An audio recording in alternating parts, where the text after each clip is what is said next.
اسلوبیاتی تنقید کسے کہتے ہیں؟ جدید لسانیات کی روح سے زبان کے لسانی مطالعے کے ذریعے لسانی امتیازات کی نشاندہی اسلوبیات کہلاتی ہے۔ اسلوبیاتی تنقید کی وہ شاخ ہے جس میں کسی پنپارے کے لسانی نظام کو گرپ میں لینے کی کوشش کی جاتی ہے جو تخلیق کار گزاری میں ایک نامیاتی عمل کے طور پر شامل ہوتا ہے۔ اسلوبیاتی تنقید اس نظام کا تجزیہ کرتے ہوئے ان امتیازات کو نشان زد کرتی ہے جن سے کوئی پنپارہ ایک مختلف تخلیقی شناخت قائم کرتا ہے۔ ادبی تنقید کا بنیادی تفاعل ادبی جمالیات کی نشان زدگی ہے۔ اسلوبیاتی تنقید اس سلسلے میں تنقید کے دیگر اسکولز کو خام مواد فراہم کرتی ہے۔ اسلوبیاتی تنقید بعض اوقات اپنے نتائج میں ایک فیصلہ سناتی ہے مگر زیادہ تر یہ تنقیدی جمالیات کے لیے راہ ہموار کرتی ہے۔ اسلوبیاتی تنقید ساختیاتی تنقید کی طرح متن بنیاد ہوتی ہے۔ ساختیاتی تنقید میں پنپارے میں موجود زبان کی ثقافتی تشکیل میں اہم کردار ادا کرنے والے کوڈز اور کنوینشن کو دریافت کرکے زبان کی ادبی جمالیات کو پہچاننے کی کوشش کی جاتی ہے، جبکہ اسلوبیاتی تنقید اس سلسلے میں ان اسٹائلسٹک فیچرز کے سہارے سے ادبی امتیاز کو تلاش کرتی ہے۔ اسلوبیاتی تنقید لفظوں کی سطح پر صوتی اور معنیاتی امتیازات تلاش کرتی ہے جبکہ جملوں کی ساخت کے لسانی نحوی اور قواعدی مطالعہ کرتی ہے۔ شعری اسلوب میں بحروں کا مطالعہ بھی لسانیاتی دفترافات کو نشان زد کرنے میں مدد دیتا ہے۔ اسلوبیاتی تنقید کا نظری ماڈل نہیں، یہ اطلاقی لسانیات کی ایک شاخ کہلائی جا سکتی ہے۔ اسلوبیاتی تنقید ادب کے جمالیاتی ڈسکورسز کا رخ متعین کرنے میں تو کوئی مدد فراہم نہیں کرتی، البتہ اس طرح کے تجزیوں سے کوئی شاعر یا مصنف کے غالب تخلیقی لسانی رجحان کو جاننے کا موقع ملتا ہے۔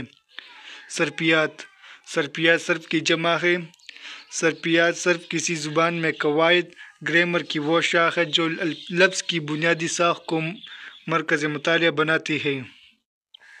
جملے کے اندر ایک لفظ بظاہر ایک اکائی معلوم ہوتا ہے مگر اس کی ساخت کا تجزیہ کرنے سے معلوم ہوتا ہے وہ مزید اجزاء پر مشتمل ہے۔ جیسے اسلوبیاتی 3 اجزاء پر مشتمل لفظ ہے۔ اسلوب یات پلس یا مطالعہ اسلوب جب علم ڈسپلن کی شکل میں اختیار کرتا ہے تو اسلوبیات بن جاتا ہے۔ اسلوبیات سے منسوب ایک عمل ہے۔ لفظی سطح پر اسلوبیات کے آگے یا لگانے سے اس کی نئی تشکیل سامنے آتی ہے۔ یوں اس لفظ کے 3 اجزاء موجود ہیں۔ لفظ کے بنیادی اور اساسی جز کو صرفیہ مورفیم کہتے ہیں۔ صرفیہ کی مختلف حالتوں کا تجزیہ مطالعہ صرفیات مورفولوجی کہلاتا ہے۔ یاد رہے کہ ایک صرفیہ مختلف قسم کے صوتی ارکان سے مل کر تشکیل پاتا ہے۔ اسلوبیات میں پنپارے میں موجود الفاظ کا صرفیاتی تجزیہ بہت اہم اسلوبیاتی مطالعہ فراہم کرتا ہے۔ نحویات زبان میں قواعد کی روح سے نحویات سینٹیکس سے مراد جملے کا لسانیاتی مطالعہ ہے۔ جملے کے مرکبات 2 طرح کے ہوتے ہیں: مرکب ناقص، مرکب تام۔ یاد رہے کہ صرف مورفولوجی اور نحو سینٹیکس 2 علیحدہ مطالعات ہیں۔ صرفیات میں لفظ اور اس کی ساخت کا مطالعہ کیا جاتا ہے جبکہ نحویات میں جملے کی مختلف تشکیلی حالتوں کا تجزیہ کیا جاتا ہے۔ ایک جملہ صرف الفاظ کا مجموعہ نہیں ہوتا بلکہ لفظوں کی ایک خاص ترتیب سے تشکیل پاتا ہے جو زبان کی قواعد گرامر کے ضابطے متعین کرتی ہے۔ گاڑی کل شام تک نہیں پہنچ سکے گی، یہ ایک مکمل جملہ ہے۔ نہیں کل شام تک گاڑی سکے گی پہنچ، یہ جملہ نہیں ہے۔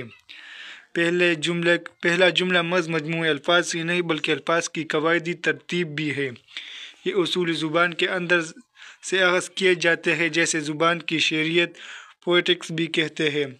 شعر کے نزدیک اسے لانگ کہتے ہیں جس کے پاس زبان کے قواعد کا تجریدی نظام ہوتا ہے۔ الفاظ کے درمیان اس لاشعوری رشتے کو ماہر لسان رومانس نے 3 طرح کی اقسام میں تقسیم کیا ہے: number 1 positional relation, number 2 relation of cooccurrence number 3 relation of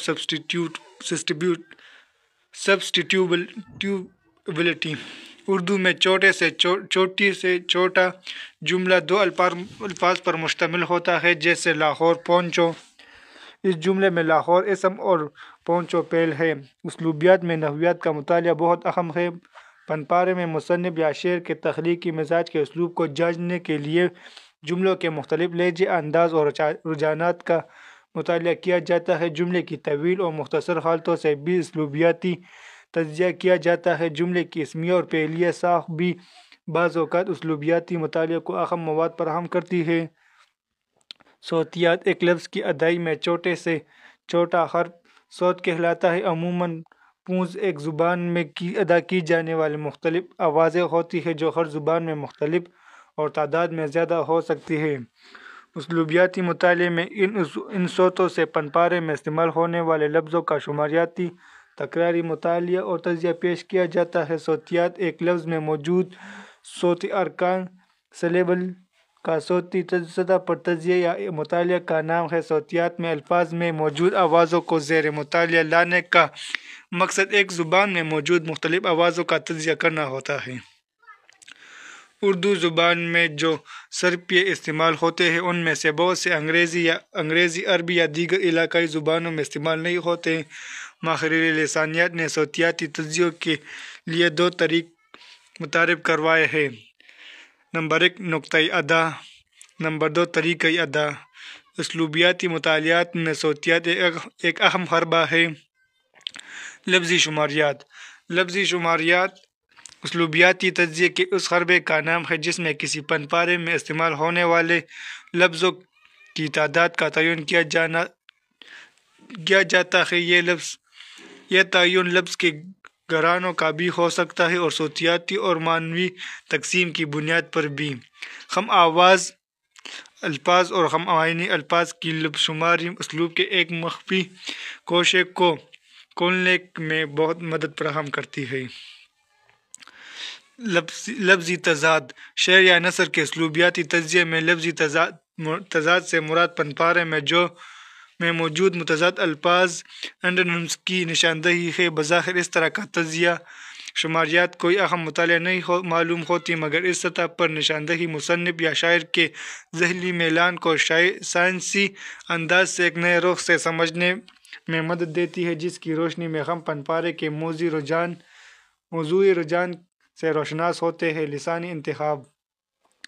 لسانیاتی انتخاب سے مراد اظہار کا وہ طریقہ جو دو یا دو سے زیادہ ہم معنی الفاظ یا جملے میں کسی ایک کو تخلیقی بیان میں ترجیح دینے سے وقوع پذیر ہوتا ہے۔ مثلاً لفظ خواہش اپنے مترادف میں آرزو، تمنا، مراد، آشا جیسے الفاظ رکھتا ہے۔ شاعر یا فکشن نگار پن پارے میں ان الفاظ میں سے کسی ایک کو ترجیح دیتے ہوئے ایک اسلوبی فیصلہ کرے گا اور یوں اس کا انتخاب ایک منطق کے تحت کسی لفظ کو پن پارے کا حصہ بنائے گا۔ یہ انتخاب مندرجہ ذیل طرح کا ہو سکتا ہے۔ قواعدی انتخاب، صوتی انتخاب، لفظی انتخاب۔ قواعدی انتخاب اس طرح کے انتخاب میں لفظوں کا فعلیہ یا اسمیہ شامل ہوتا ہے۔ جملوں کا فعلیہ یا اسمیہ آہنگ میں لفظوں کے انتخاب سے متعین ہوتا ہے۔ صوتی انتخاب۔ یہ انتخاب لفظوں میں سے ایک صوتی آہنگ ہوتا ہے جو معنیاتی سطح پر کوئی تبدیلی پیدا نہ کرے بلکہ صرف صوت کی سطح پر جمالیاتی حسن یا کارکردگی پیدا کرنے کا باعث ہو، جیسے ماں سے ماں، خاموش سے خاموش، سیاہ سے سیاہ۔ ایسا انتخاب عموماً شاعری میں عروض کی پابندیوں کی وجہ سے جنم لیتا ہے۔ لفظی انتخاب۔ یہ انتخاب صرف الفاظ کی سطح پر کیا جاتا ہے۔ ایک لفظ کو پن پارے کی تہذیبی، جمالیاتی یا تشکیلی حالتوں میں زیادہ قریب پانے کی بدولت منتخب کیا جاتا ہے۔ اس کی مثال میں اوپر پیش کردہ لفظ خواہش اور آپس کے مترادفات ہو سکتے ہیں۔ اس طرح آسمان کے لفظی انتخاب میں چرخ گردوں، فلک، عنبر، اسکائی کے الفاظ موجود ہیں جو اردو بولنے یا لکھنے والوں کو اس لفظ کے مترادف معنوں میں ملتے ہیں۔ پن پارے میں اس لفظ کے مترادفات کا استعمال لفظی انتخاب کہلائے گا۔ لسانی نرم سے مراد زبان کا وہ ڈھانچہ یا ساخت جس کے قواعد عمومی سطح پر تیار و مقبول ہو۔ شاعر یا مصنف اس نرم کی توثیق کرتا ہے یا اسے ایک نیا احساس فراہم کرتا ہے جو فہم کی سطح پر موجود نہیں ہوتا۔ نام عوام کی زبان اور قواعد کی عوامل شکل میں موجود ہوتا ہے، مگر نام کے تخلیق کے استعمال میں اسلوبیاتی تشکیل نام کو معنوی اور لفظی سطح پر تنوع میں ڈال دیتی ہے۔ یہ عمل معنوی اور لفظی سطح پر تحریر میں انتخاب اور انحراف سے وجود پاتا ہے۔ فور گراؤنڈنگ ادبی متن کا لسانی انحراف ہوتا ہے، عموماً تخلیقی پن پارہ زبان کے نام اور مروجہ قواعد کو توڑ کر ایک اجنبیت کی تعمیر کرتا ہے۔ یہ اجنبیت لسانی اور معنوی سطح پر موجود ہوتی ہے۔ فور گراؤنڈنگ زبان کے نتن انداز سے منفرد طرز اظہار کو جنم دیتی ہے۔ ادبی زبان کا استعمال جتنا زیادہ مروجہ قواعد سے ہٹا ہوا ہوگا، اس زبان کی فور گراؤنڈنگ اتنی ہی زیادہ طاقتور ہوگی۔ فور گراؤنڈنگ نہ صرف فن پارے کو نئے لسانی ذائقوں سے آشنا کراتی ہے، بلکہ مروجہ زبان کے تخلیقی امکانات سے جمالیاتی سطح کو بھی زرخیز کرتی ہے۔ اسمیہ اور فعلیہ جملے فن پارے میں موجود اسلوبیاتی امتیاز کو قواعدی سطح پر تلاش کرنے کے لیے جملوں کی ساخت کا مطالعہ کیا جاتا ہے۔ اس سلسلے میں روا ویلز کے متعارف کردہ اسمیہ اور فعلیہ طرز تحریر کا نظریہ ہمیں بہت مدد فراہم کرتا ہے۔ جملے کی ساخت مجموعی طور پر اسمیہ یا فعلیہ جملوں کی ترجیحی عمل کے مجموعی طرز تحریر کے ضابطے کی تشکیل کرتی ہے۔ اسمیہ جملے فعلیہ جملوں کی نسبت کم اظہاری ہوتے ہیں، ان میں ایک قسم کی ماورائیت پائی جاتی ہے۔ فعلیہ جملے چونکہ زبان کے نام کے قریب ہوتے ہیں، اس لیے ان کا تاثر بھی زیادہ ہوتا ہے۔ ڈاکٹر گوپی چند نارنگ کا مضمون کلام اقبال اسمیہ اور فعلیہ جملوں کی روشنی میں اس سلسلے میں اپنی مثال آپ ہے۔ اردو ادب کے صاحب اسلوب نثر نگار۔ اردو میں جن نثر نگاروں کو اپنی اسلوب کی بنا پر شہرت بقائے دوم ملی، ان میں سر سید غالب، محمد حسین آزاد، ابوالکلام آزاد اور مختار مسعود وغیرہ شامل ہیں۔ شاعری چونکہ انتخابی الفاظ اور لفظی جمالیات اظہار کا نام ہے، اس لیے شاعری میں اسلوب کی تخلیق کے امکانات زیادہ ہوتے ہیں، جبکہ نثری تخلیق میں فکر اور تخیل کی مہلت کم ہوتی ہے۔ سب کچھ تخیل کے سہارے پر نہیں ہوتا۔ ان نثر نگاروں کے خواہ مواد اور ہیئت کی یکجائی کا تصور ملتا ہے۔ مواد کو ہیئت سے علیحدہ کرے تو باقی کچھ نہیں بچتا، اور اگر ہیئت ہی کو سب کچھ سمجھ لے تو پھر بھی نتیجہ کچھ برآمد نہیں ہوتا۔ انتخابی الفاظ کا برمحل اور بہترین استعمال ان نثر نگاروں کے خواہ ملتا ہے، اور یہی آہنگ ان کے صاحب طرز اسلوب نگار ہونے کی دلیل ہے۔ اسی کے ساتھ ہی یہ ویڈیو مکمل ہوتی ہے۔ اجازت دیجیے گا۔ اللہ حافظ۔